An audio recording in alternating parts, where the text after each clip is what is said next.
goal, Quishbilly, Huddersfield Town. The most famous goal of Quishbilly's life. Is this the moment for Lee Fowler?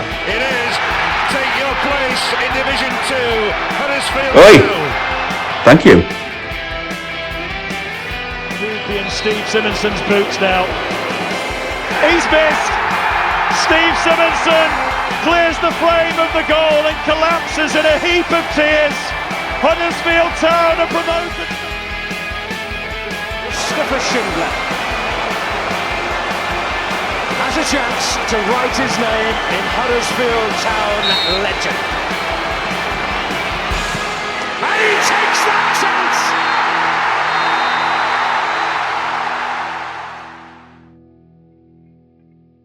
Guten Tag and welcome to a special episode of the Andy Takes That Chance podcast.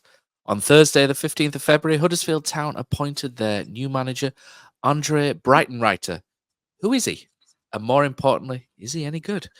Myself, Matt Shaw, and the recently retired from five-a-side Guardian writer, Bredelweiss Frost, are here to do a deep dive on the new man and who we can hope take us on another crazy German roller coaster. How are we doing, Brady? I'm good. Danke for having me, if I'm going to carry on the German now. That's it. We're all German now.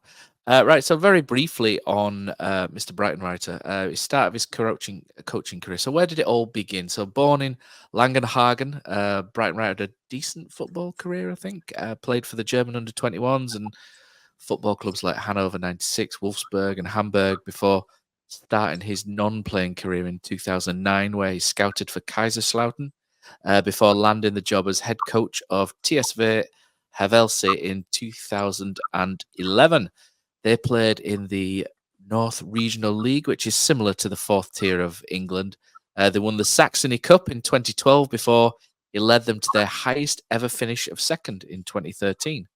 That was enough to attract the attention of Paderborn. At Havelse had a 47.67% win ratio, which Tim Sherwood would even be proud of there, Brady. Paderborn, he won promotion to the Bundesliga for the first time in the club's history in 2013-14. His first season there, then after 4 games, they were top of the Bundesliga, very similar to us under David Wagner, where he took us to the Premier League and we were top after 3 games. Since then, unfortunately, Paderborn were relegated the next season, or that season. But the job was impressive enough that Breitenreiter was offered the head coach job at Schalke for the 2015-16 season. At Schalke, he improved their position from 6th to 5th, but it was deemed as not quite successful enough, and he was sacked for the first time in his career, despite a 45% win ratio and European qualification. So from here, he went to Hannover, and the story is picked up here where, Brady, you speak to Tobi from the Hannover podcast, Vorwarts, Nach, Weit, specialises. Hi, Tobi. Thanks so much for taking the time to speak to us and also giving us your answers in not your native language. It's very impressive and a lot better than if I had to speak German. So I suppose the first question we're going to ask you is about Andre Breitenreiter and what kind of coach he is and what Town fans can expect. Thanks to Brady for having me, and hello to all of the Huddersfield Town supporters. My name is Tobi and I'm host of the Hannover 96 podcast in Germany. First of all, congratulations to your new coach. Andre Breitenreiter is a very, very interesting manager, and I think you will have a lot of success with him. But why? You're getting, as we call in German, a Taktikfuchs.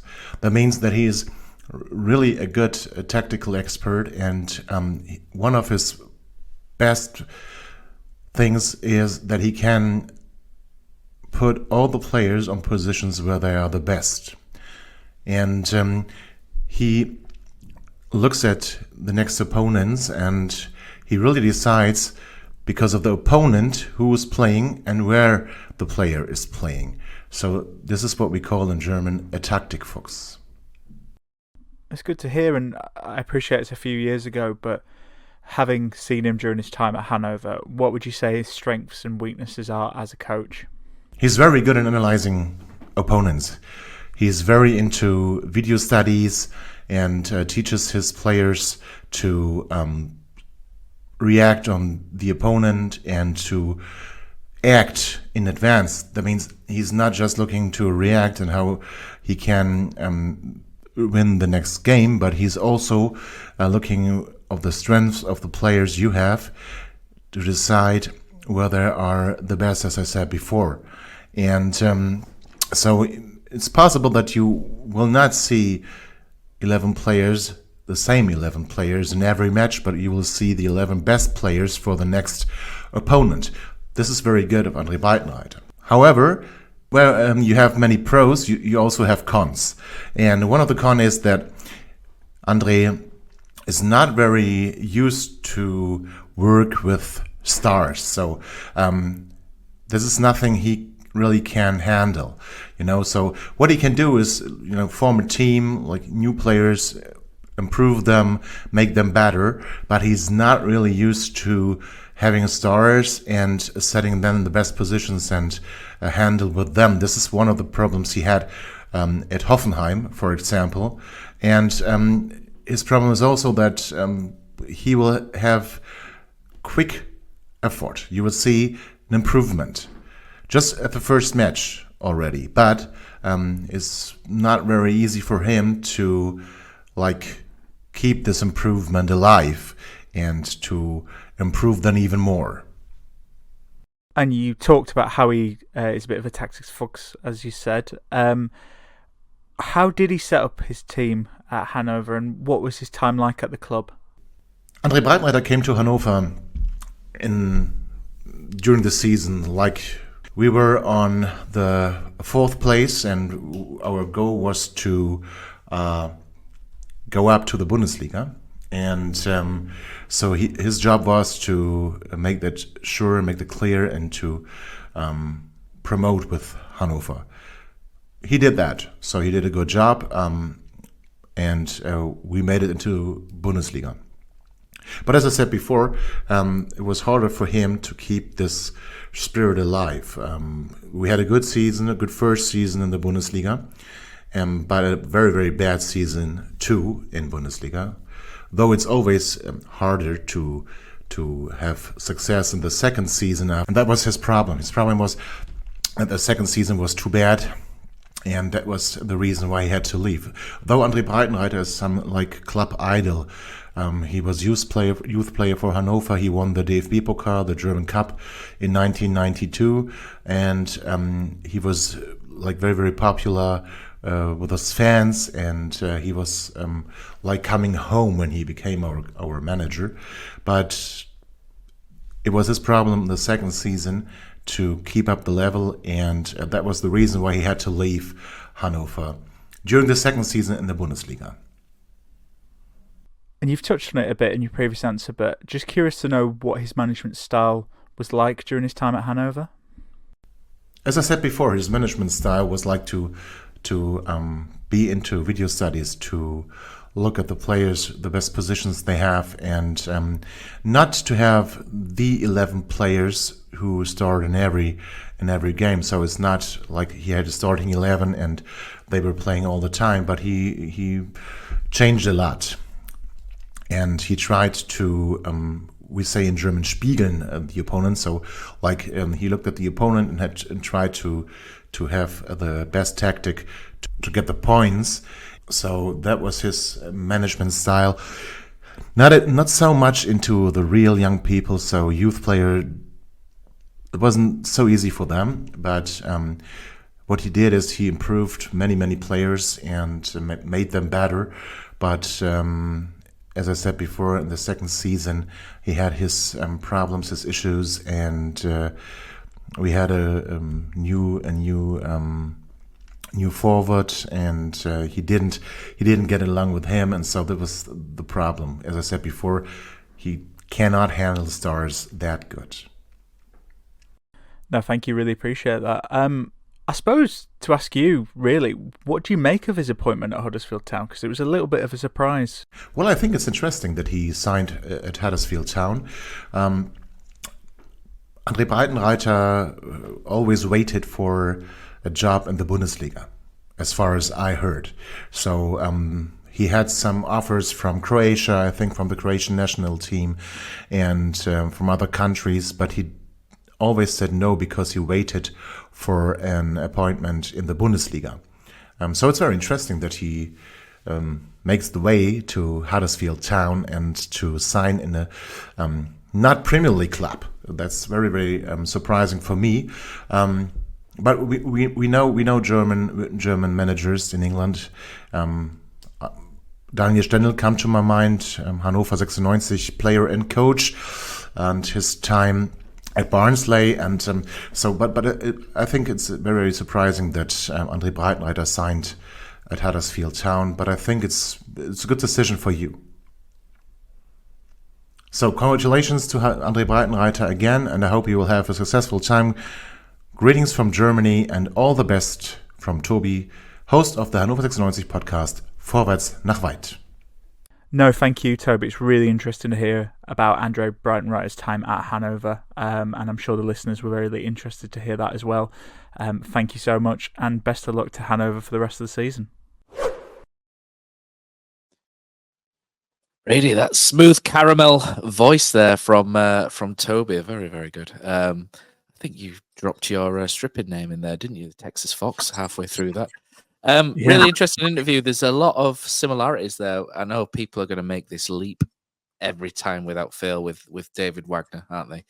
But there are sort of like similar things which he said there, which just reminded me of the great man himself. You know, how not particularly great at working with stars, which was interesting. And he's better at sort of forming a unit and a hard-working side and getting everybody to pull in one direction and creating a team spirit and ethic. And that kind of reminded me of David Wagner there. I don't know about you. Yeah, I think the more you kind of read up about him, those comparisons, you know, there is a lot of similarities between him and Wagner.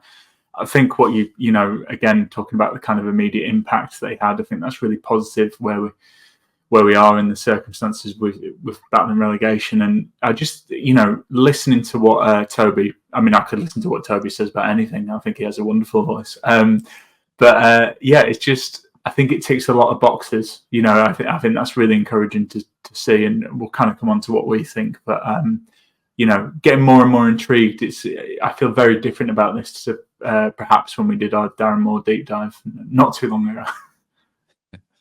You'll remember I was very, very skeptical of Darren Moore in that deep dive. I'm feeling less skeptical so far after Toby's comments. But after Toby, Brady, you've been a busy boy. You then went away and you spoke to Craig King. And Craig King is an expert on Swiss football. And here is what the conversation was between the two of you. Hi, Craig. Thanks so much for taking the time to speak to us. So, Huddersfield have a new manager, Andre Breitenreiter. Can you tell us what type of manager Huddersfield Town are getting with the German? I think this is quite an exciting appointment for Huddersfield, because this is a manager that kind of thrives on these situations where he comes into a club that isn't really having the best time. You know, he went into Zurich, who hadn't had a great season before he arrived, and he took Paderborn to the Bundesliga. They weren't really a known team. It was their first ever promotion to the top flight in Germany. So I think this is the kind of team where he can come in and make his mark and really improve everything around the club. I'm not really sure what Huddersfield's aims are in terms of the championship, and I know they're kind of struggling for form at the moment and near the bottom of the table in a relegation battle. But I don't know if maybe long-term promotion back to the Premier League is a realistic target. But regardless of whether that is or not, he's definitely a quality manager for me that can manage in a top flight like the Bundesliga. So I do think it's a good appointment for Huddersfield, whether they're in the Championship. He's someone that's a big believer in attack-minded football, being disciplined. And I think at this moment, when Huddersfield are in this position where they're struggling near the bottom of the table, it might be exactly what they need. Yeah, Huddersfield are certainly struggling at the bottom of the table at the moment, although picked up recently. With that in mind, what would you say Andre Breitenreiter's strengths and weaknesses are as a coach? I really do believe that his biggest strength during his time in Switzerland was being able to take a team that was struggling. We know Zurich weren't in a great situation when he took over at the end of that season, and the start of the new season, and he was able to transform them into something totally different. He improved a team of players that had underwhelmed in the previous season, he really played to their strengths. He got them playing exciting football that was kind of a world away from what they'd been playing before. He brought a real team spirit, unity, belief back into the club, back into the fan base. And as I mentioned, it's a team that's not really enjoyed the best of times over the last 14 years or so. They've won a few cups, they've played in Europe as a result of that. They've qualified for European football in the league, but there's not really been a lot of moments to enjoy apart from that. So to bring the togetherness that he did in that 2021-22 season, it was pretty spectacular to see. The attendances were higher, and there was just a real feel-good factor about the club, and the team spirit was the most apparent part of that for me. I think, as I said, there was a real togetherness there that hadn't really been seen in Zurich for quite a long time, in my opinion. As for weaknesses, it sounds silly to say, but I don't really have any that stand out, because he changed that team so much that there wasn't really any weak points to it. Of course, it wasn't perfect, and they weren't unbeaten. They dropped points here and there, but they started so well and they never really looked back. They won the title easily in the end. After the winter break and the turn of the year, they were pretty much unstoppable, and it was clear at that point that they were going to win the title, that no one else could come close to them. So there wasn't really any glaring weaknesses for me. I don't recall anything that stood out as something that could be exploited by other teams, or was exploited by other teams often. So yeah, that there is no doubt there will be weaknesses in his managerial ability, but they weren't really evident in Zurich, maybe during his time at Hoffenheim or elsewhere, but in Zurich there wasn't much that I can really pinpoint. No, that's really interesting. Thanks, Craig. So what was his time like at FC Zurich then, and how did he set the team up? I touched on it a little bit in previous answers, but I can't really say enough good things about the work that he did in Zurich. I think it's important to mention that he was helped to some extent by FC Basel being inconsistent for the last 5 or 6 years since their last title win, and also Young Boys having what was their worst season in a long time. They've lost that title to Zurich that year, but when you look back over the last 5-6 years, the domination that they've had, they really don't have seasons like they did then. That was a real blip for them, but Zurich took advantage of that, and that's something that really should be admired from the manager and the team. They finished 8th the previous season with just 43 points. They avoided the relegation playoff by just 5 points, and then from there, with pretty much the same team, very few signings, they then stepped up so much the following season to win the title. There's not many scenarios I can really think of where that happens very often, that a team can be so poor the previous season and be nowhere near, actually really quite close to the relegation fight, and then go on to win the title. I think the only one that springs to mind is maybe Leicester, but obviously that's on a totally different scale. But Andre Breitenreiter, he did take the team and make them more disciplined. Crucially, he made them stronger defensively. He usually set up in a 3-1-4-2 formation.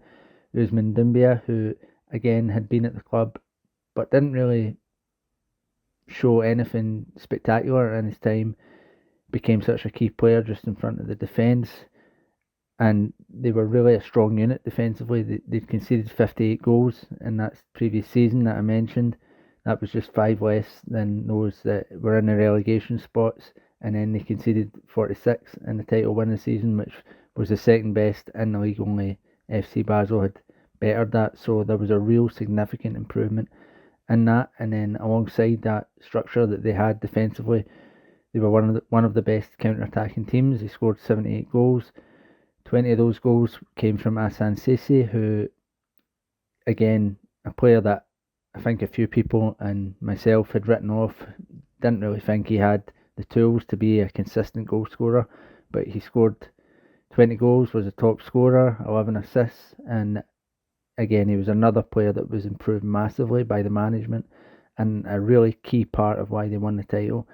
I think if you said to me in that season before that he would score 20 goals, have 11 assists, and help Zurich win the title, I would have been very, very surprised at it. So, yeah, that transformation in itself, not even considering the rest of the team or the fact that they won the title, is something remarkable.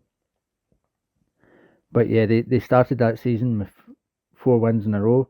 That was the first time since 2006. They won 11 of 17, for the first time since 2009. And I mentioned team spirit and that determination that they had. 16 of their 46 points by February had came from losing positions, which, again, they never really gave up in any game and were always in with a shout. And I think the manager has a huge part to play in that, because I think especially in the season prior, they would have had several games where they fell behind and weren't able to recover. And then in that title winning season, they were consistently able to recover points and pick up points and go on runs of form that really made their lead unassailable in the end and made their status as champions elect kind of set from January onwards.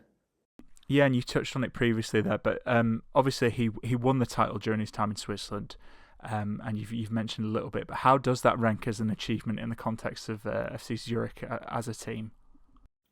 I think it was a really massive achievement. Like I mentioned, he took a squad of players that had looked pretty average at best and transformed them from 8th position in the league to title winners in one season. And we mentioned the form of Basel and the dip that Young Boys experienced after winning the title the previous season, and that should be taken into consideration, but also it's factual that Zurich were much more improved than the 5 other teams that they finished behind, so that in itself should be respected.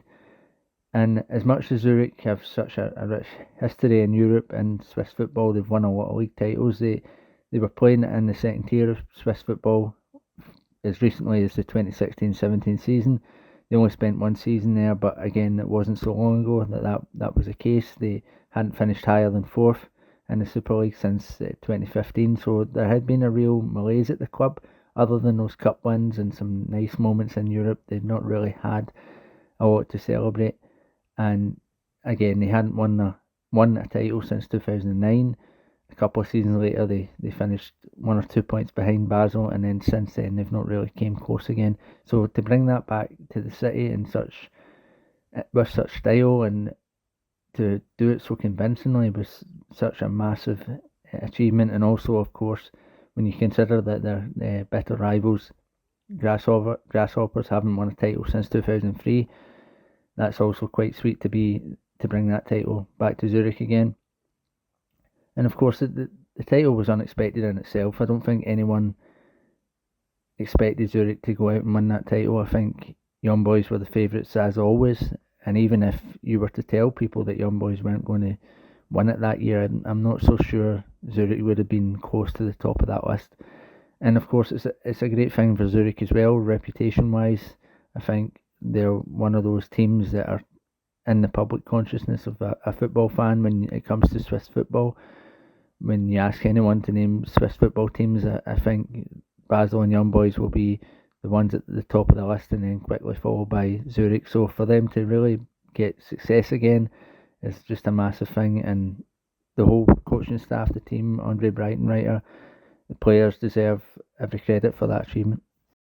Sounds really exciting. I mean, we've seen some of the videos of him celebrating the title win, so seems like a bit of a character. Can you tell us a little bit about his personality? I don't know much about his character personally, just what I touched on before in terms of his philosophy in football, his desire to be disciplined, play good attacking football, be a motivator in the dressing room. And from my impressions in Switzerland, while he was only here for that brief period of 1 season, he was hungry to improve and did improve Zurich so much. So I think there's a lot of really positive traits in there that can only help any team that he joins, to be quite honest. Excellent. I mean, it's the obvious question really, and I suppose it's hard to say, but how do you think he will adapt to English football? I suppose that's the big question mark from Town fans. Admittedly, I don't watch a lot of the Championship, but I think everyone knows it's a really ridiculously difficult league at times. But I'm very interested to see how he adapts, if he can bring that style to Huddersfield. then I really have no doubt he can lead them to safety. He should be able to bring in an improvement to the players that are there to keep them safe, and then if he can keep them safe, then build on that in the seasons to come. I don't know if it'll be as quite a quick fix as what he was able to do in Zurich, and I'm also not sure what the expectations of the fans are generally, but I think if there's a degree of patience, although I understand that there can only be so much patience when they're in a relegation battle, but I think if there is that and he's given that chance to really make his mark on the team, then I think he can be a success with the right tools. But again, there's only really been a brief sample from his time at Zurich. He had a really good season at the club, and of course he had success before with Paderborn, but then it's went wrong afterwards with Hoffenheim, so it's hard to say what exactly will make it work or make it not work, but there's every chance that he can come in and steady the ship at Huddersfield like he did Zurich and put the building blocks in to make them a successful team going forward. Let's certainly hope so. But Craig, thank you so much for taking the time to speak to us and getting your thoughts on his time during Zurich. We really appreciate it. Okay, Brady, another one full of positives for Andre Breitenreiter. Things there that I've picked up. He likes to sort of swap the team around, attack-minded football. There was like shades of Neil Warnock there, wasn't it? Where he's like, he likes attack-minded football with discipline. Be attacking, but make sure you're effing disciplined. That was very good. I liked that. Again, brought the team spirit and belief back to the club and fan base. It cost David Wagner his job, didn't he? Scandalous behaviour, Andre. But yeah, young boys were absolutely pasting the Swiss league, weren't they? Until David Wagner went to young boys, and they were second, weren't they? When he lost his job because he couldn't keep up with Andre Breitenreiter's FC Zurich. A team that were avoiding relegation, he said, the year before, and turned them into a team that won the league by quite a bit. And one thing I will say about David Wagner at Young Boys is Young Boys were worse when he left. So there you go. Never go for the king when I'm around. Excellent. This is where he brought in that 3-1-4-2 system, didn't he, Brady? Which seems very interesting, very fast-paced counter-attacking system. And it's starting to, the excitement's building here, isn't it? All the way through the previous deep dive, there was a sort of a tone of maybe skepticism, let's say. But the excitement's building up now, isn't it? And we're starting to feel a little bit giddy, do you think? Yeah, definitely. I mean, if you look at his career, this is his like managerial spell that I think really stands out. And what's really encouraging to hear from Craig is, like you say, like it's a team that's maybe unfancied, that doesn't have as big resources as some of the other teams in the division. And yeah, it all sounds really good, doesn't it? I think it's, even although we're not Stephen Chicken and David Hartrick investing neutrals, we are fans, but we try and temper how we feel sometimes. I think it's hard to not get excited when you hear stuff like that. It's just really encouraging. And what is the point of us all following and listening to football podcasts and following Huddersfield Town if we can't get excited about this? I think Craig really thinks it's a coup, which is really good to hear, because again, given we talked about this before we were recording, but given how this is the second season in a row where we've already gone on to a third manager of the season, it does feel like maybe we can't really be choosers. We might have to be beggars. But this is very left field, but it feels very exciting. It feels very calculated. And I suppose what I wanted to ask you, Matt, was, and I know Killer touched on this in the Hull City review, but if you look at it on paper, it's probably the most experienced, like probably the best appointment Town have made on paper. I'm just curious to see if you agree with that kind of rhetoric. Yeah, I mean, you look at what he's done. Is that the job he did at Paderborn was pretty phenomenal, wasn't it? It's all sort of, it's very much lightning in a bottle stuff so far, isn't it? Which was what David Wagner was like with us. I keep going back to that all the time, but he sort of seems to last sort of 18 months and everything. He just seems to go in and it's like a whirlwind and then it fizzles out. Why that is, I'm not entirely sure, but he's got 2 promotions, Paderborn and Hanover. It was Hanover, isn't it? I'll just read in my notes there, and I've spelled it wrong. So Paderborn and Hanover. So he's got 2 promotions from a second tier to the top tier. I mean, the Championship's probably not too dissimilar, I don't think, until to the second tier of the Bundesliga. Maybe slightly stronger because there's more teams in there that can do damage. But it points well, and he's gone in there, and Hanover, he got them promoted straight away, didn't he? Because he went in sort of midway through the season. It is exciting. I think the only other CV that kind of stacks up to it is Neil Warnock, but Neil Warnock was 75 when we appointed, or 74 when we appointed him. So his CV was obviously going to be fairly good with him still managed at that. So, Neil Warnock's promotions stacks up against anyone in world football almost, doesn't it? But aside from that, Andre Breitenreiter is more experienced than David Wagner was when we appointed him. He's a lot more experienced than Jan Sievert was, Carlos Corberan, etc. So it's not the same sort of appointment where we pluck somebody out of B team football or youth football. This is a guy who's done things, he's won things, and he's had a few failures as well. Even though one of his failures looks on paper like an improvement at Schalke. So and we all saw what happened at Schalke once David Wagner went there, and everything was going a bit crazy. So it's very interesting. We have not heard one negative thing so far, Brady, about Andre Breitenreiter. The last person you spoke to about this, mostly about the job he did at Hoffenheim, was a German football expert called Mark Meadows. And Mark is giving us his overall view on Andre Breitenreiter. Hi there. I'm very surprised for him, given the situation that you're in and his lack of experience in England. It's not the sort of person you'd expect them to bring in towards the end of a season.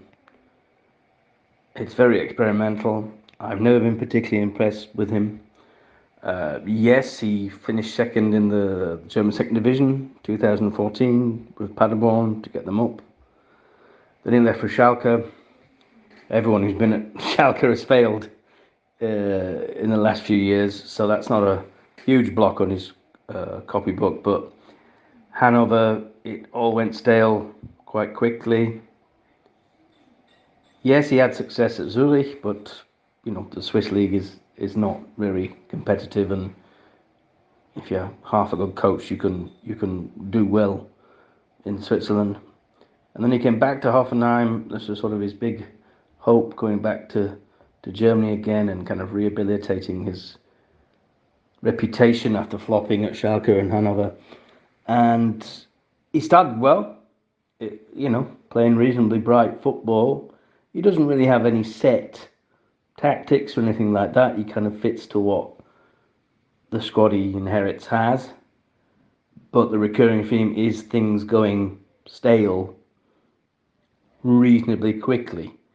But maybe Huddersfield, who obviously have big links with Germany, having appointed Wagner and Sievert, who incidentally just got sacked by Mainz, they might look at that and thought, well, he has an immediate impact maybe. He's just basically a nice guy, so players naturally like him. And he's not a screamer. And maybe Huddersfield think they'll get a response through that, and if that keeps you up, then that's worthwhile. But then, long term, it's never really worked anyway.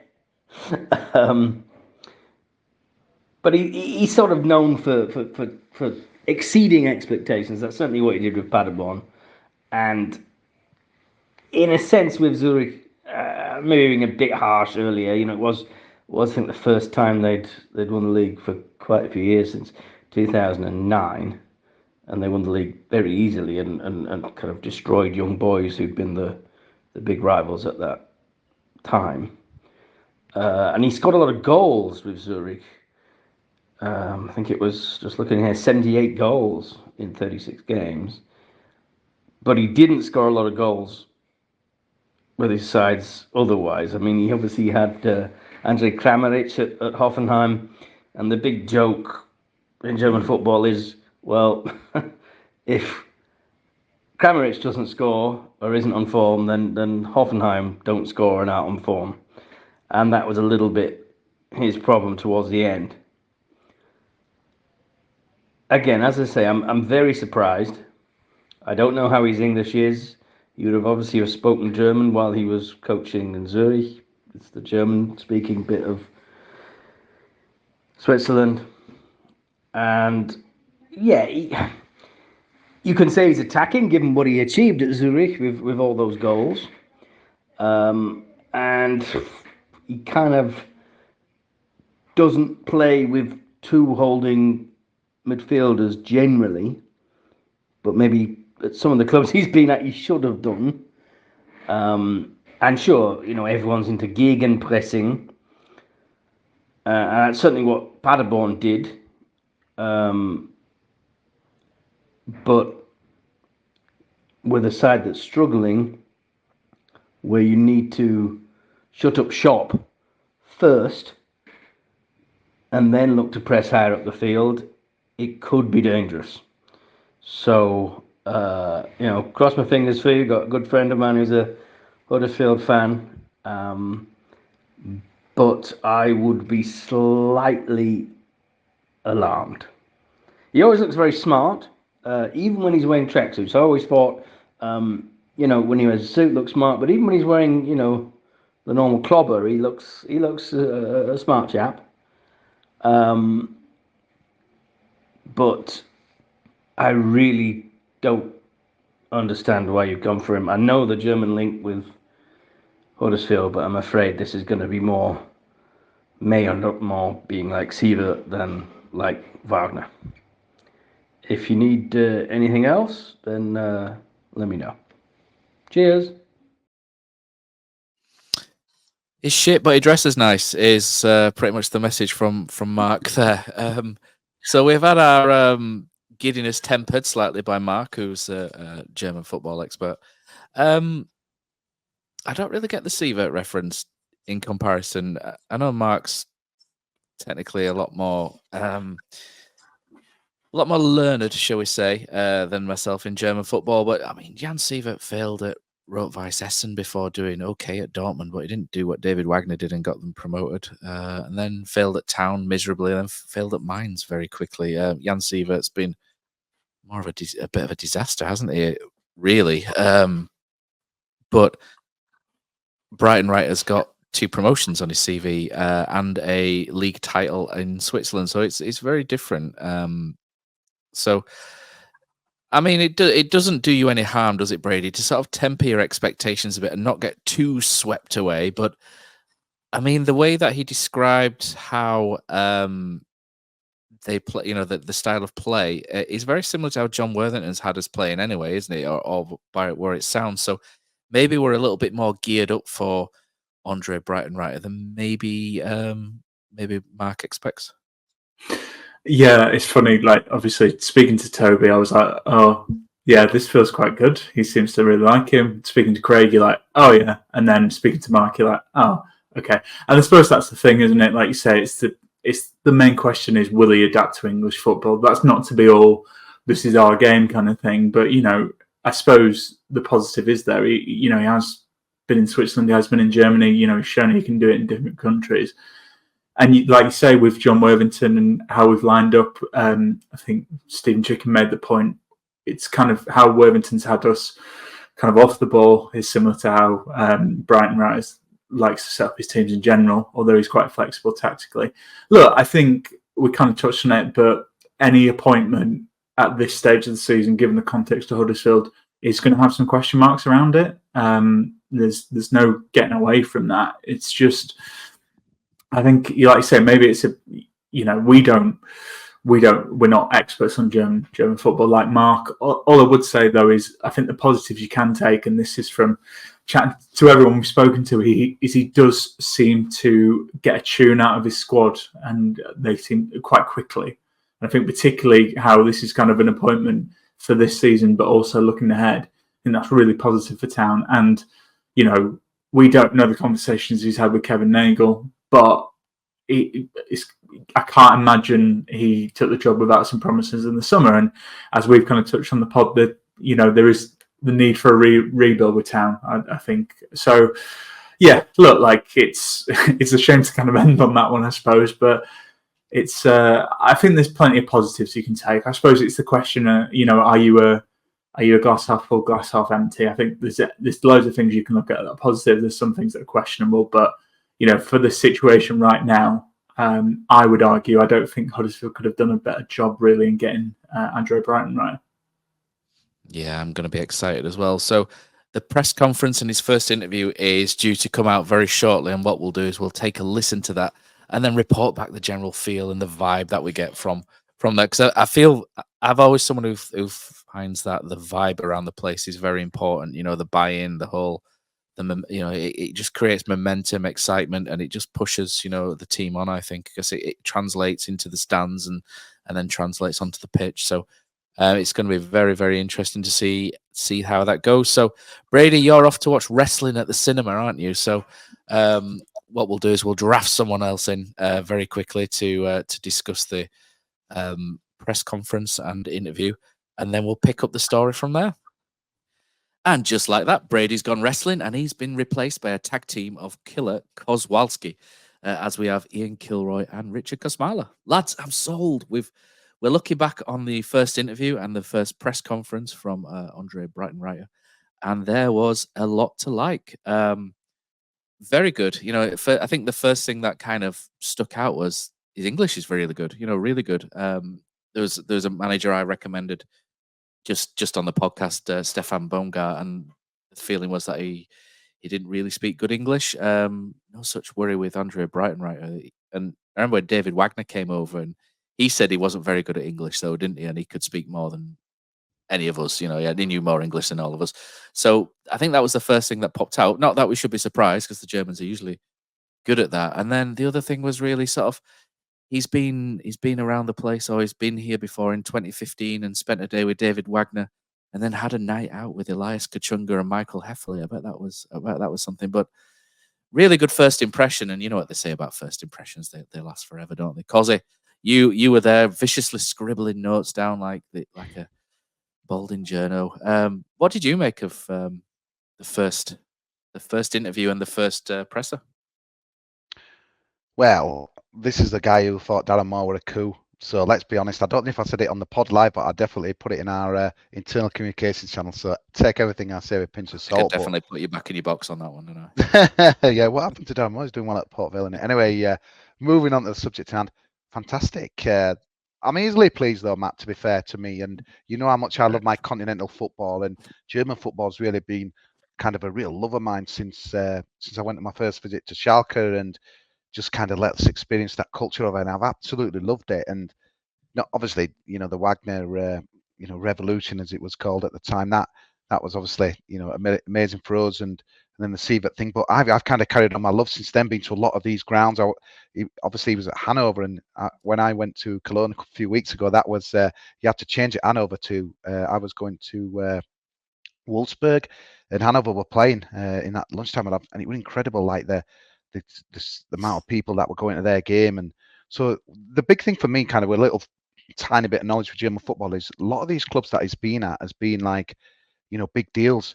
I think that's the thing when you talk about Schalke, obviously they've kind of become my team because Wagner and I've been there quite a few times now, but this is a club that gets like 62,000 fans for the Division 2 game. They're in turmoil, but obviously people remember it from the glory days, Raul, Leroy Sané, and that when Breitenreiter was there, obviously he was bombed out when they was in the 5th spot, and which is quite incredible now when you think I think they're like 5th bottom from Bundesliga 2. But for people that don't know German football, or maybe just know Dortmund or Bayern or even Leverkusen this year, it's like Schalke are massive news, and Hannover are big. They are, and for him to do that, I mean, it could be like you had your Darren Moore argument, Matt, because they obviously had a good team then, and but and they wanted 4th place. It wasn't enough. They got a new director of football, and off he went. But only the people that I've kind of know that from Schalke, that they were really impressed with him as well. And then obviously his time at Paderborn, it's hard to, you've got to realize how small they are, and what he did there was an absolute miracle. And there was a real theme obviously in these two. There's certainly the press conference today in that as well. It feels like to me he's been brought in to not just keep us up, which is obviously the job remit we chatted about a few times. I thought it was a difficult one this week. We want a guy who's keeping us up, and then a guy who wants us to dream big and take us into the Premier League with his obviously 3-year plan. But I think what was brilliant today, Matt, is that this guy were like, I mean, obviously he's going to say it, and I know he kept reiterating it might be a bit daft, to even think about the Premier League at this stage, but he wanted to be there as quick as possible, and it was just music to my ears, mate. He were really calm and composed. I really liked, what you mentioned on the Sunday on the podcast and that as well, with the guy who you got a bit of info from. He was saying that he's not like your total Warnock character, and he's not most exciting. But I always thought anyone who would have in a competitive animal would come across better. But I just like his calmness. I just like the fact that I know he's 50-year-old, and obviously his CV speaks for his experience. But I just love the fact he kept saying that. What we knew, he'd turned down a lot of clubs, and part of me wonders, obviously, I think we heard about it with Kosovo and Besiktas, but part of me wonders if they're even more than that. So he was obviously in demand, and I like the bit that Andy Bradshaw, I think, was said on second tier pod as well, that little soundbite where this is a guy who knows his onions, like with, German football, and he just kept mentioning exciting football, exciting times, and high press. But obviously we're going through it a bit more detail, but it just felt good, Matt. It just felt we're in good hands. And when you assess it, if this were someone coming in August, it's like, wow, this is exciting. Or also maybe even in like June or something. So you think he's got the window to get us going. The only thing, obviously, you're thinking, Jesus Christ, mate, you've got to win us 4 games, get 2 draws. You've got to keep us up. But I just get a feeling of calm with this guy, and the fact he kept linking Worthy's kind of work into it and that as well, almost felt like he's just going to try and continue that. And he kept mentioning that it'd be stupid for him to come, for me to come in and to totally change everything that's been gone. But so again, I mentioned it before, but on the tweet I put on that, but I don't think you can.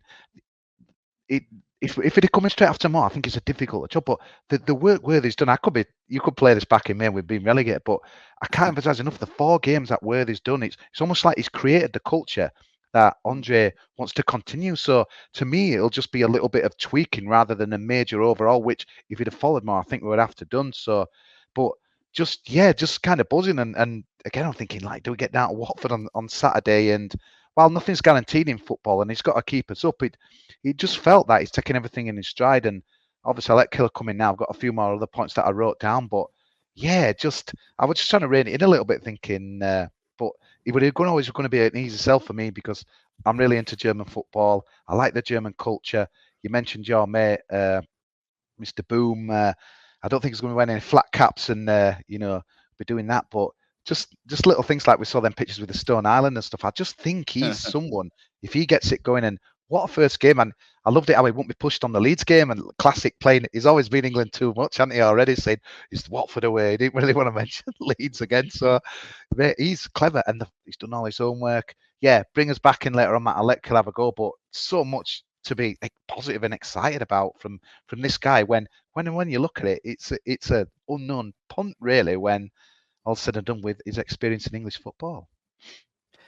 Can you remember the last manager who used to wear Stone Island out and about quite a lot? What, David Wagner. So the Germans, they're mad. They're just mad at touchline. Watch any of the games. It's you don't get many tracksuits, mate. No, David Wagner turned up in it to the what's the club called again? The bus that used to go on Kosi, the Millbridge. So David Wagner turned up with that on. But fun times. Killer. I thought what was quite good was Kosi touched on it there as well, that he said that it'd be silly to come in and change everything quickly. And what they've done is they've realised the need for some form of continuity. And when he's announced his backroom team, you've got Thomas Kleiner there, and the other chap whose name just escapes me right at the moment. What was it? Asif Saric. I've got it written down, Matt. Asif Saric. And so he mentions those two, and what he says there is you need people around you who know how to get promoted. And I thought that was good. You know, we've heard that before, Matt. We've heard that before. I know we've heard it before, but yeah, exactly. And the way he said it was just very matter of fact, wasn't it? Like it wasn't like a a distant thing in the future that was probably not achievable. It was like, yeah, this is what we need to get promoted, and it was just very matter of fact. And they've also kept Kevin Russell as well, which I thought was good because he's the continuity link, isn't he, between what Johnny Worthington set up to now, and he spoke quite highly of that. And we've brought a new goalkeeper coach in, haven't we? Is it, how do you say his surname? Is it Kwai Key? That's what they went with. Yeah, that's what they went with on the presser. Yeah. Yeah, lob over the River Kwai. That's a future pod cast title, isn't it? But tell us what you thought, mate. Because there's, like I say, Kosi's buzzing with it. I'm pretty buzzing with it. I think the whole Town fan base are. Bring us, are you going to go up or down with this? You're going to go up, aren't you? I'm going up all the way up here. No, look, I think my worry with it was that when he first came in on paper, I can't remember a coach. We spoke about this on the last podcast. There's never been a coach that's come to Huddersfield with the CV that he's got, or not in modern history. Maybe it happened in the Middle Ages. I'm sure Lee Morris might have written about it once upon a time, but I can't remember somebody coming in with such a good CV. So to me, I had a little bit of a worry, apart from Neil Warner. But even then, he's never, wasn't he? Has he ever won a title in the top division of anywhere in the world? Well, no. He's won maybe the Aberdeen conference. No, maybe that counts, but maybe Aberdeen manage it from where they are now. Yeah, but that'd be amazing. Like, on paper, it's great. So I was really intrigued to listen to him to see if it was a money motivated move. And now, obviously, that's always going to be in play when it comes to bringing in a big manager. It matters, of course, it does. But straight away, as soon as he spoke, I fell in love with him. It's like getting blown away by somebody you walk past and think, oh, do you know what? They're quite nice. All of a sudden, it's like he just changed everything. And he speaks with such common sense. And this is quite rare for us, having seen Darren Moore recently. It was quite the opposite of it. And okay, Neil Warnock was the same, but it's just David Wagner vibes, isn't it? Straight away. And I know it's a lazy comparison because they're both German, but like talking about having a team full of leaders and have won before, that was a David Wagner thing. And I don't think it was a throwback to David Wagner football. I think it's just he has a similar philosophy and it just happened to be that way. And I couldn't be more in on that. I thought the first interview he did with DTS was good, but it's a little bit more sanitized when it's a Town-produced thing. And his presser today with all the questions from the journalists, I thought was really, really good.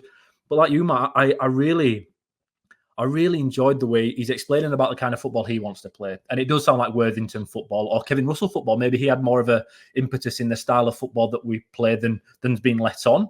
I wasn't entirely sure whether Kevin Russell's only here for 3 or 4 weeks, though. He did mention that his English is a bit limited at the moment, and for the next 2-3 weeks, the training sessions, Kevin Russell's going to be a great help. So I'm not entirely sure if he's a long-term assistant manager. I think he might have mentioned it might be to the end of the season, didn't he? And then we'll see. I think he sort of... Again, no, that's clever. You've got your own ideology. You've got the way you want to play with your guys. You're the coach. You're ultimately the face of it. And if it goes wrong, you're responsible. So of course you want your own guys in. But the clever thing to do is keep the guys in that have worked for the last 4 games and see if you can learn from them. And now there are some coaches that are egotistical in a way that they wouldn't want that. When Darren Moore came in, he changed the way we played from Neil Warnock more or less straight away. And now it doesn't feel like, from what was said today, that's going to happen. And okay, the results have been pretty good recently, so that makes more sense than maybe it would have been if Moore had done it, because Warnock's end of his tenure wasn't great. But it's just that, Matt. It's just that we want to press high. We want to keep possession, he said. We want to work from the back. But we can't do that now. He also said something that we've been picking up on the podcast recently, in that we've been pressing for 90 minutes under Johnny Worthington, and we're running out of steam, and we can't do it today. Yeah. What's he say, Andre? Straight away, we can't press for 90 minutes. And now, to me, that's common sense. You can see that that's happening. You can see we're letting in late goals, and we can't press for the entire time. He said he wants to do that in future, but for now, we just can't do it. So we won't be doing it. We're going to look at these next 14 games, get to the end of the season, and then he'll start rebuilding in the way he wants a team to play. And I know it sounds really straightforward and it should always be like that, but how many managers have we had, and do you see in the league, that don't play that way, that they just want to do it their way from day one because it's their team now? And now maybe it is a German model, maybe German coaches take it this way, but that says more than anything else. It really does to me. And it also says more about Kevin Nagel's desire for the club. I don't think this is going to be a cheap appointment. If you look at the clubs he's picked before, and Breitenreiter has always picked very, very well. He's looked at clubs that have room to improve and that he feels like he can do it. And that's why I'm guessing he's turned down jobs. We've got a guy now that I don't know if he approached us or his team approached us, but that's how it was phrased within the press conferences today and yesterday. That I think Mark Cartwright said he was brought to us. he said no to jobs that aren't right for him. And he was very clear that he thinks this is the right job for us from following the conversations he's had with the club. So just as a fan, I'm getting excited about that, thinking he's not going to come here if he doesn't think he can take the club forward. And now taking the club forward in the Championship requires financial investment. Kevin went out in January and did that, really, didn't he? He did more than I think most of us could have expected. And now we've got a really good he's in the top echelon of coaches we could have ever dreamt of. And he must have been promised either the remit he wants with the financial backing so he can get to where he believes he can take us. And I think if you're not excited about that, being a Huddersfield Town fan, nothing will excite you. You just can't. There's nothing else that can do it. We could not have, on the day Darren Moore was sacked, expect to be in such a positive situation following 2 wins from Worthington and another good performance at Southampton. And now a European coach who's won things in different countries, which is another key point. It's not easy to win something in just one league. Of course, it's difficult. But this guy's done it in more than one division, in more than one country, and that is huge. That pattern of success. Sorry, Kosi. That pattern of success is crucial. The Swiss thing was incredible. If you research that, he just came in. I think they finished 8th in a 10-team league, and then he just won the league the next season. We're not talking someone knocking on the door, just needed to shove a line a la Simon Grayson when he came in with us. This was like just absolutely from nowhere. And, when he got, young boys, Burn, like pretty much win it every year, and obviously saw for Wagner and that as well. That is just so impressive and that as well. And the thing, I don't know if I'm being blown away with this, because maybe this is what happens with interviews, but I know I'm trying to get shouted down here. But when Bielsa, I remember when he came to Leeds, he had like a massive presentation. He had a massive presentation that he kind of did, and I think it would have been easy for Breitenreiter to come in and like look at my CV, boom. But the thing is, he brought in a document on strengths, weaknesses, that things that were going wrong. And I know he could think, well, yeah, he's going for an interview, so he should do that as well. But no, he could have just sat there and just like, there's my CV. You want me because, and I think that's pretty incredible. Really. That was my fear, Kosi. That was my fear, Kosi. That was exactly what I was worried about. That he was going to come in, big man on campus. Oh, I've done everything everywhere, me. And now you're lucky to have me. And straight away, like you said, Kos, when that's happened, you're thinking, he's a different guy. He's exactly the kind of guy as Yorkshire people and Huddersfield Town fans that we love to follow. And it instantly put my mind at rest. It took him about 60 seconds because straight away, the tone in which he speaks and how favourably he speaks of people he's worked with, the clubs he's been at, it doesn't speak poorly of more or less anyone. It just came across refreshingly honest and humble. And we've heard that word before by certain chairmen in our time.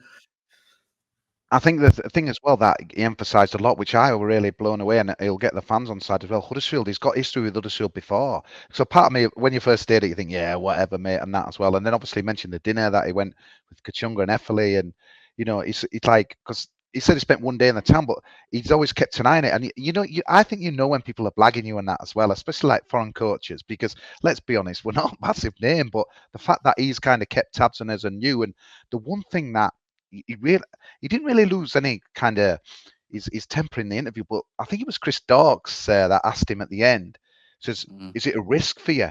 Or was it Chris Dunleavy? I can't remember who done it, but no, it was Chris Dawkes. I think it was Dawkes. Chris Dawkes, but he snapped. I don't know. He snapped at him, but he looked him in the eye, didn't he? Give a stern reply. Says, "Why should it be a risk for me? I'm a positive man." You know what I mean? It's like I can get what Chris Dawkes was like coming from there. It's almost like because obviously a big Leeds fan. I think he was just like getting the derby banter going, hey, a small club, why would someone on CV want to come in, etc. But he kind of reacted, I'm not saying badly to it, but I like that reaction. It was like, why should it be a risk for me? It's almost like Did that remind you of the time David Wagner refused to talk about Liverpool with Sky was sort of saying, why did you turn down Liverpool assistant manager to Jurgen Klopp? And he's just like, why are we here to talk about Liverpool? Yeah, that was sort of I love that, Matt. I love that as well. And a lot of the things as well I would kind of mention is against the odds, because obviously we know us, but I mean, obviously Kevin's going to spend a little bit, but against the odds.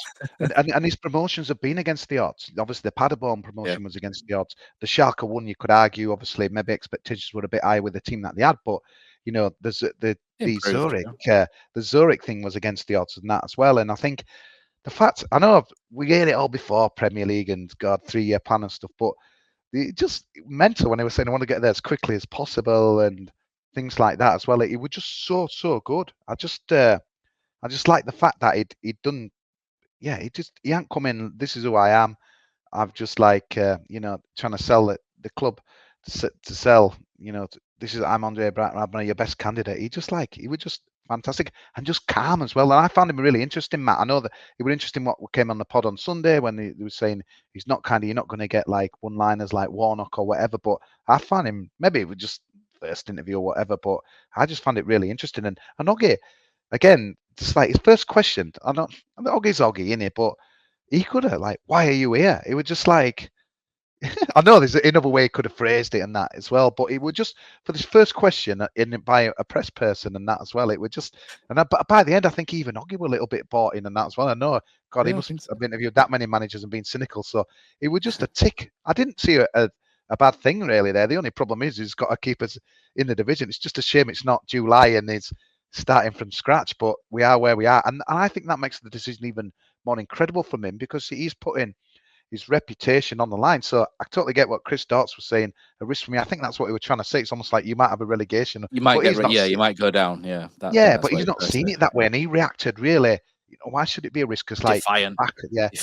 And it was quite interesting as well with the team news as well because I didn't realize. I thought we were going to have another press conference for Watford, but that was it. But he were like, I thought, oh, don't go Darren Morris because he was saying who's fit and stuff, and he meant. I know it's an obvious.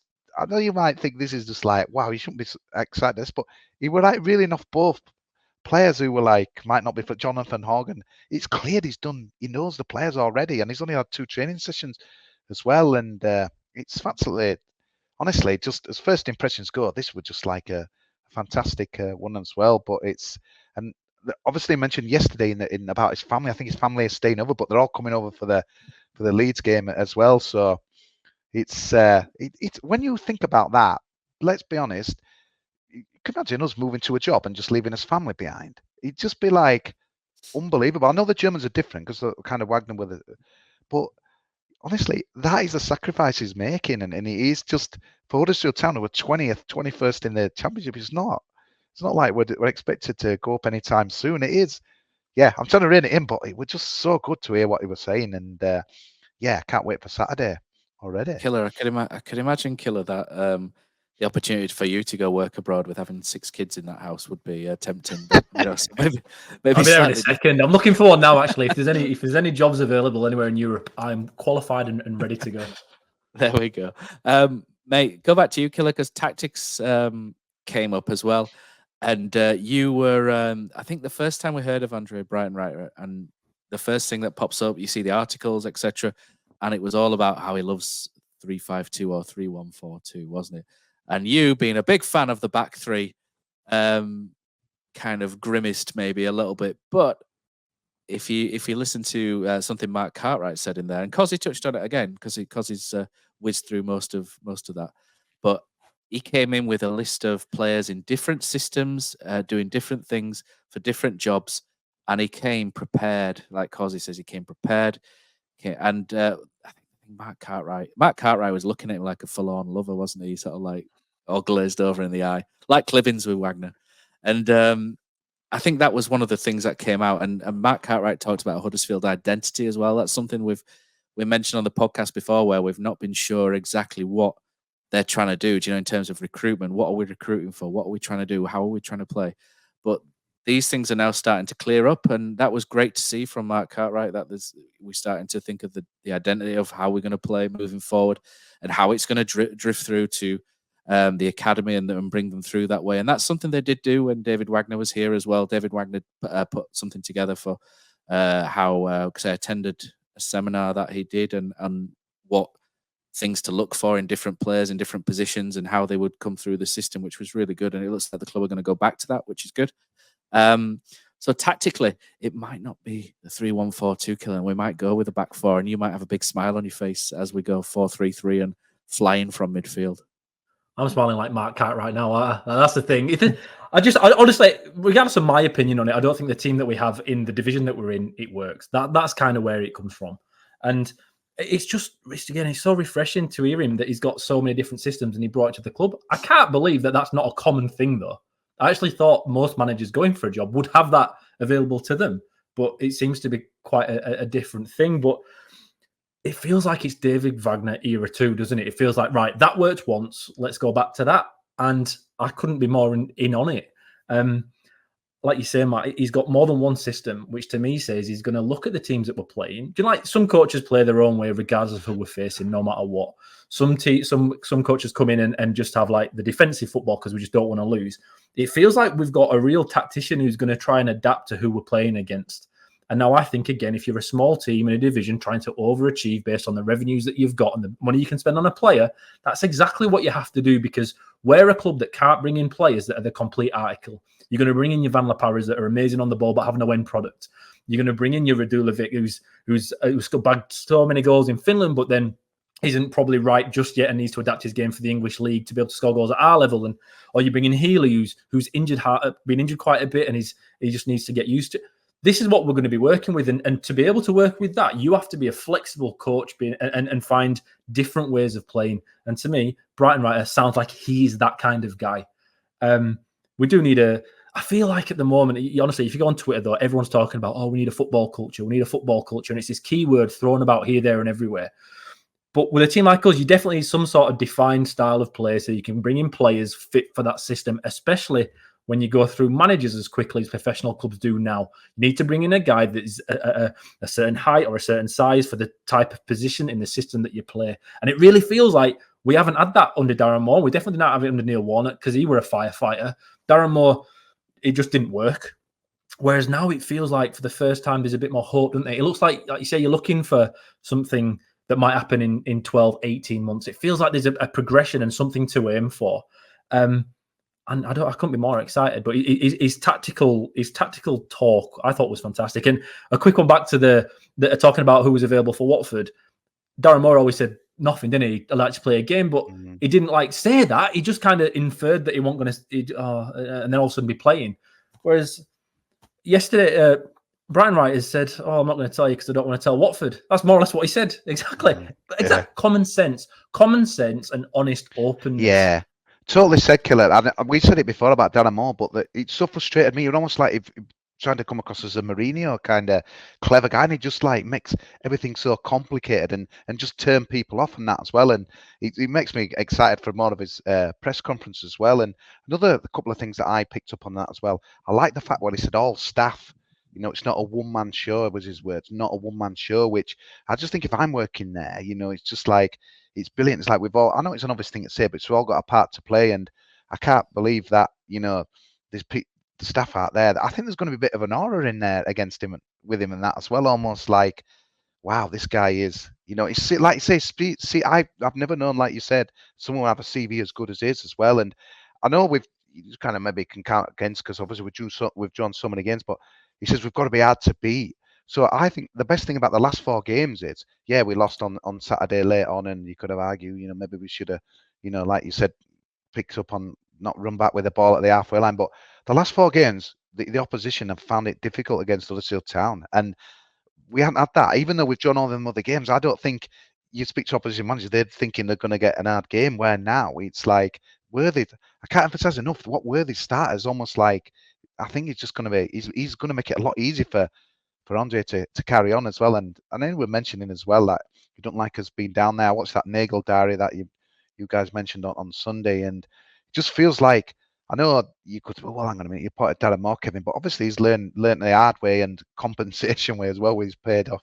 But he was almost like, feel we've got that man. And another thing as well, Mark Cartwright, normally when you get a foreign manager and you have a director of football or someone there, it's almost like because they might misinterpret something or to put him right. He hardly spoke to Mark Cartwright, and some people might think that's a good thing, but I just looked on that thing. There were no need for him to speak because basically this guy who's been in our building like 2 weeks or whatever it is, just was singing from the same hymn sheet. And sometimes when we've had DTS, I've sometimes been a bit critical of him. It's almost like he's there just in case he doesn't say anything controversial or, put something right and that as well. But there was no need for obviously Mark Cartwright to be there. And it was, when I looked at it, I was expecting a press conference today when I loaded my YouTube up of about 1 hour 30, and it was 47 minutes, probably 44 once that advert goes off and what have you. So I think it would just, like you say, clarity, calm, and a plan. Clarity. And long time since we've had that. But that's all well and good if this is June, July, but bloody hell, he's got to get some results. But honestly, I just can't. I said that on that tweet last week. People can look at it differently, but Leeds and West Brom with the form they're in, 2 home games, I think this would be a good thing. I could be totally wrong here when Somerville slotting in his hat-trick and that as well next week, but I think these are good home games. I really do. Rather than having Rotherham and, I don't know, someone else kind of first up, Swansea or something like that. I just think the building's going to be rocking.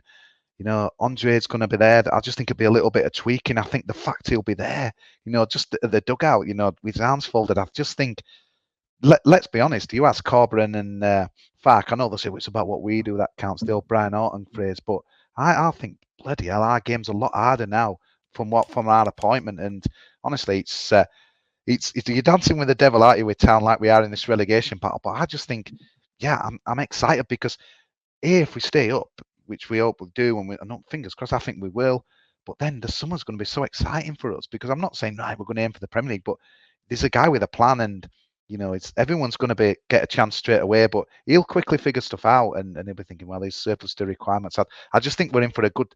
Well, it's been pretty dull, and we're just kind of staying up and crawling. And the club itself, we've got an owner who's ambitious. We've got a coach. CV speaks for itself. I just think we've got the fans. Hopefully, honestly, I know, God, this could be played back, but imagine if we beat Leeds. To bring people back from that moon, it would be difficult. But I just think these are good games to have, and Carlos will probably get a bit of jip from the crowd and that as well when he comes back with West Brom, and not from me, but it's like, again, we will be well up for it in that game. And no, honestly, March is going to be such an exciting month, but as Andre will tell you, we've got a game in February still. Tell you what, there's nothing more ambitious than me saying I'll invite Kosi onto the podcast in the last 15 minutes. I think that's the most ambitious. Double it. Double it. Right, I think we'll start to wrap up things, but I think the last point of call is that Brady put out a poll which said Andre Breitenreiter is the new head coach of Huddersfield Town. HTAFC fans, what do you make of this appointment? Give us your reasoning as well. Are you happy, not sure, and other? So 80.9% said they were happy with it. Not happy, 0.9%. Which is amazing from our fan base, isn't it? Not sure. Family that. Alan Nixon. Not sure. Not sure. Absolutely hammered in that video, Darius. Sorry, Matt, but I couldn't Nagel. He was dying to say it when it was Dave Carmichael. What he was like, nah. He was going to say his name. What it? It's about time someone stuck it to Nixon. But anyway, not sure. Not sure was 17.3%, which I get. That's fine. And other was 0.9%. So literally, one person said not happy. So I think we can live with that. That one person was not Lee Morris, because he's put in the comments, looks good on paper, but every appointment is a gamble, and we don't really know until we hear what his philosophy is. We see what his team plays like. But from looking at his record, it's certainly more inspiring than the last bloke. I don't think Lee liked Darren Moore. I never really got that vibe, though. Andy Firth says, track record is good, but a very unknown quantity. Proof will be how we do under him. Martin Sykes says, excited but prepared for disappointment. Come on, Martin. Town fans will make up their minds over about 2 or 3 weeks, and most invariably correct recently. Nick Hood says, exciting if as good as Wagner. Are you doing a pod on it? Yes, Nick. Here we are. Terry Dave says, other. No idea who he is or really knows who he is to listen to believe rather than normal watch every game from every league in the world Twitter. So I think Dave's just been realistic, sort of saying, never heard of him, so I'm not sure, which I think is the vibe from that 17%, which is good. Marco 4J says, I'm happy enough. It's brought an end to the saga and he looks to have decent credentials. The proof of the pudding will be in the staying above Wednesday, QPR and Rotherham, though. I don't think that's the saying, is it? But never mind. Mark Knowles says, I love the high tempo press that gets you out of your seat. Tippy tappy bores me to tears. Well, I mean, under Wagner, we had the high press, but we also passed it around a bit, didn't we? Quite slowly at times. Well, we're hard to beat though, Matt, weren't we, under Wagner? And I think he's obviously we had the ball that as today. Well, yeah, that's the thing. We've been 2 easy beats, and that's been the best thing with the Worthy era. But it'll be brilliant because you knew we were going to get in our game against Huddersfield in them times, and we've been for so many seasons. It's easy wins, but not anymore. Obviously, what Andre is saying. Paul Hitchinson says, gegenpressing and full throttle football is back at the John Smiths. I can't wait to see what this guy does with Town. Good times ahead. If he can replicate what Wagner did for us, I can't wait. Up the Town. Wiggles FT says, it's exciting when you look at what he achieved previously, but I won't get my hopes up just yet. His first test is keeping this run of form going. If he changes too much too soon, we could be in real trouble. And obviously, we had that question answered today where he said he wasn't going to do that, which is great. Matt, how do you think we'll approach the Leeds game, or is that for another pod? Because it's for another pod. We got Watford first. What did Breitenreiter say? Well, all right, Andre, I've been Andre. One Lerver says, "Time will tell." Listening to Talk Twaddle today. I mean, that's how we're sponsored by them now, aren't we? We're part of the network, so I can't have that. One Lerver. And Darren was on waxing about how they had to stabilise the club despite a horrendous injury list. Yeah, I'm not sure about Darren's claims there either. Andrew Allen says, "Great appointment, better than Duff, who I wasn't convinced by. Shows our intent." Guy Bradley says his CV is impressive. He looks like he has a good personality, and it's not just another from the manager merry-go-round. Connor State, says, gets judged after 5 games in charge. Simple as that. I think that's fair enough. 1 good, 3 bad, says much better than the usual suspects. Risk and reward. Hope he can pull it off. Chris Rowan says happy, as he wanted them to go after a defined target or someone different rather than the usual suspects in the dross list / merry-go-round. If we couldn't attract a proven top-class manager with EFL Premier League experience, then by default, someone like this is the next best go-to option. Jennifer Lomas says, "I'm happy." Andy Moore says, "Feels like another attempt to replicate the past, but he does look a solid manager. Let's hope he has a personality that fits with our club. Excited to see our next journey unfold." Aaron Belgrave says, "When's the next pod?" Here it is, Aaron. Ned Zeppelin, what a name. Ned Zeppelin says, "Reasoning because he's not Nathan Jones or Steve Cooper. To be honest, I'm quite stoked by this appointment. It has a Wagner feel about it." I'm going to have to see. If he's saying stoked, he must be Australian. Killer will confirm. And the last couple there, Jimmy Flynn says, every appointment is a roll of the dice. If Worthy gets a win this weekend, then the bar has been set very high. If the results performances aren't good straight away, then I could see people turning very fast. That was done on the 16th, so we did actually lose against Hull, although the 2-1 defeat against Hull isn't actually looking that bad after they turned over Southampton by the same scoreline a couple of days later. So maybe it's not that bad. Miles Dixon says, "Applaud the club for doing something different. I think Nagel has learned his lesson with more. British lower league merry-go-round managers just don't go down well with the Town fan base." And finally, DTPLC says, "I'd have preferred to be safe before taking the gamble, untested in the EFL, and there's no time to instill his ideas or get to know the players or their strengths, weaknesses.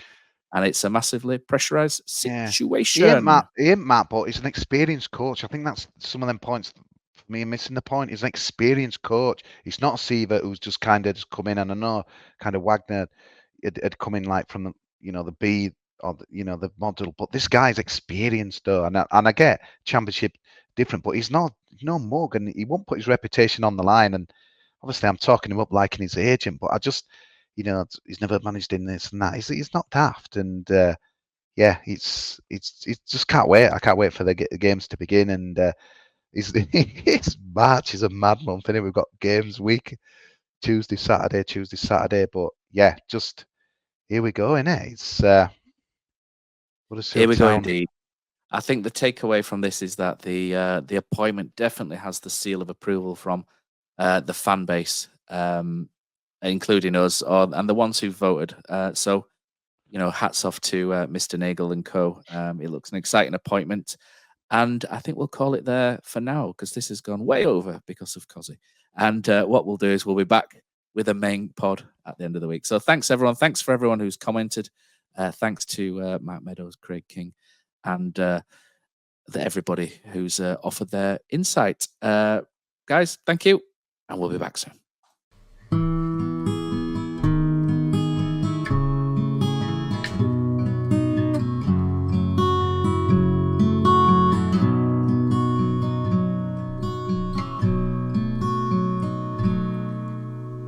There's a team that is dear to its followers. The colours are bright blue and white. They're a team of renown, and they're the pride of the town. And the game of football is their delight. And all the while upon the field of play, thousands loudly cheer them on the way. Often you can hear them say, Who can beat the town today? And then the bells will ring so merrily, and every goal shall be a memory. So town, play up and bring that cup back to Huddersfield.